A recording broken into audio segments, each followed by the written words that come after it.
try the vet. I would start at the vet center. You know, they also have a lot of the counselors that are at the vet centers have like a lieu of resources in the community. So I would think that your best bet is to start at the vet center and go from there. And if you're running into dead ends, call us at the coalition. You know, we have our field reps, which all our field reps are veterans.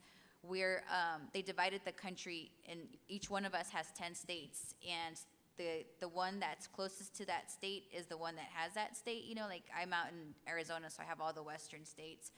So if you run into any dead ends, give us a call, but definitely start at the vet center. Do you guys have any? Yeah, I just wanted to add to a big thing that's been really helpful for us. I don't know if you use social media, but even if there's not something local in your area, there is. The coalition has their Veteran Circle closed Facebook group that's very private for the veterans to get on there and discuss different issues. And then they also have a caregiver Facebook group that's Caring for America's Heroes that's also been very helpful for me as a caregiver. So that's just an option if you don't have something local in your community to turn to. So I'd like to add to that also. You know, yeah, if you can get it through the vet center or the VA, that's great. But if you're having a hard time finding a counselor, you know, obviously nowadays with the bad publicity and everything that's been going on, they've changed some of the TRICARE Prime rules. So if you're TRICARE Prime, then and this is my personal experience, me and my kids have been going to a counselor outside of the VA. We live just about 30 to 40 minutes south of San Antonio, and I was having a hard time making time to drive all the way to San Antonio to see a counselor.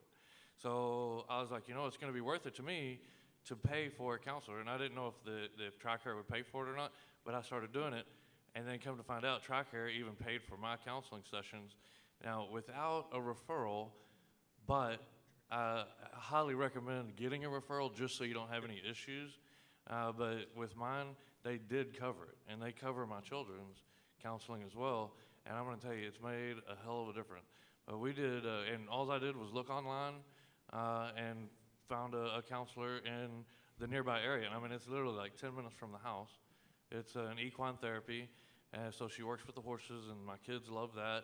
You know, during hot days, I don't go out there, and sometimes we'll have around the table, sometimes I'll do individual, but, you know, find somebody that you're comfortable with. And I know as a veteran, you know, a lot of us have a hard time opening up.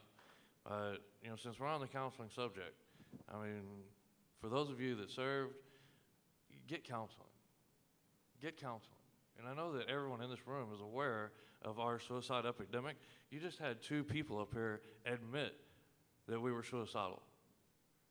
And I know that there's somebody in this audience that's thinking about it. Stop it. Get the help that you need and get it now. Don't wait until it's too late, because we can't lose anymore. You understand?